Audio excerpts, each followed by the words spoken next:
কামারহালিতে এক কৃষক পুঁই শাকের চাষ করে আজ স্বাবলম্বী। আমরা শুনবো সেই কৃষকের মুখ থেকে এই পুঁই শাক চাষের গল্প। আসলে কিভাবে সে পুঁই শাক চাষ করে আজ স্বাবলম্বী। আমরা চলে আসছি পুঁই শাক চাষির ভাইয়ার ক্ষেত্রে। ভাইয়া আসসালামু আলাইকুম। ওয়ালাইকুম আসসালাম।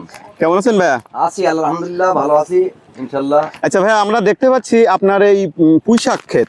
পুঁই শাক ক্ষেতে তো আপনি প্রচুর আকারের পুঁই শাক রপ্তানি করেছেন, মানে রোপণ করেছেন, এবং প্রচুর আকারের আমরা পুঁই শাক হয়েছে, এবং এই ঘেরটা, এই পুরো ঘেরের সব সাইড দিয়েই করেছেন। এখন এই পুঁই শাক বান করি, পুঁই শাক দিছি। আচ্ছা, তাই এই পুঁই শাক থেকে আসলে আপনি কেমন ইনকাম পাচ্ছেন বা পাবেন ভবিষ্যতে আশা করছেন?